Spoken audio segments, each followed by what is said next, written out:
Prepare and Diversify with Gold and Silver with Monex Vice President Mike Maroney, along with Managing Partner of CPM Group and author of the Monex Precious Metals Market Outlook Report, Jeffrey Christian.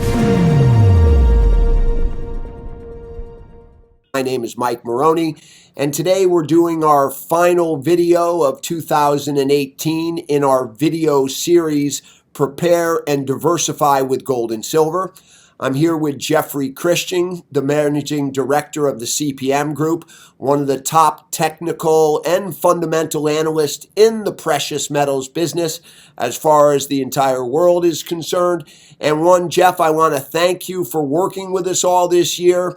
And needless to say, a lot of our customers and a lot of our prospective customers are kind of wondering, with everything that's going on, why hasn't gold and silver performed a little bit better in 2018? And do you think 2019 will be a better year? I think 2019 will be a better year for gold and silver because I think it'll be a worse year for the stock markets and the dollar. I think what we've seen in 2018 is sort of like a top winding up.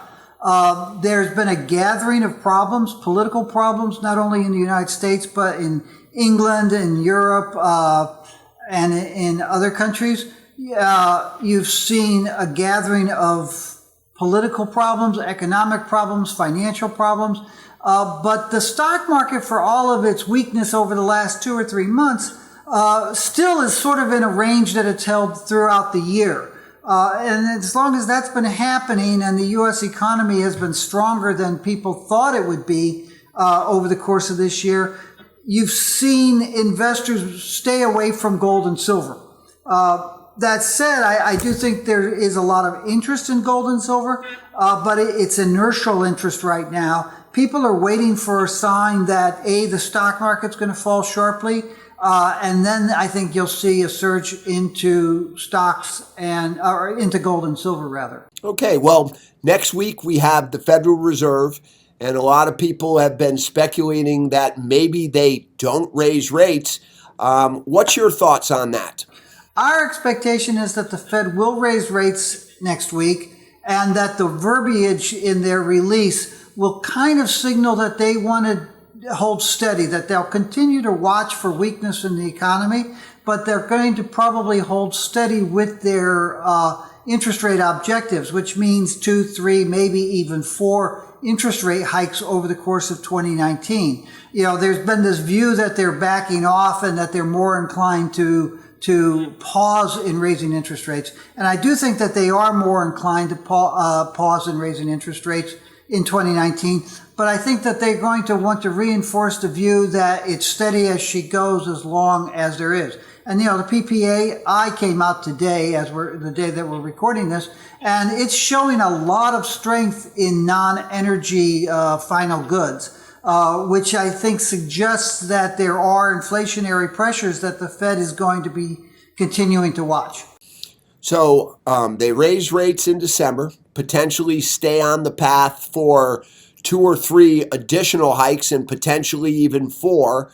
Obviously, they have to worry about inflation with CPI and PPI numbers.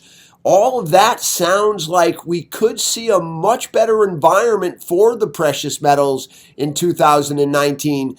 And a lot of that will be dependent upon if the stock market sells off. Is that what you're saying, Jeff? Right. Ultimately, it depends on the interest rates. And if the interest rates continue to rise, as we think they will, at some point the stock market's probably going to make an even bigger move downward. And when the stock market comes off, the dollar comes off. And when the stock market and the dollar come off in an environment of rising interest rates, you're going to see increased interest in gold and silver.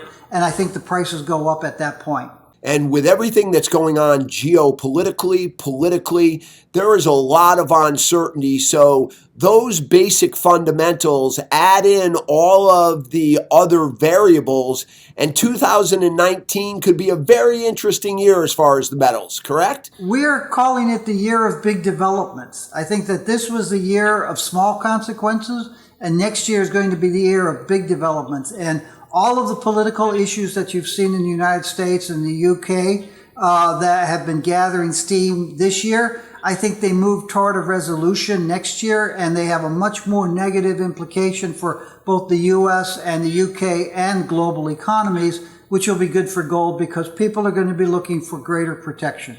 Well, fantastic. Obviously, we would love to see everyone prepare and diversify with both gold and silver. And if we're going to have a lot of big developments, hopefully we'll have an opportunity to see some clients make some big profits. But Jeff, it's been great talking with you this year, and look forward to doing it again next year. Have a wonderful holiday and a happy New Year's.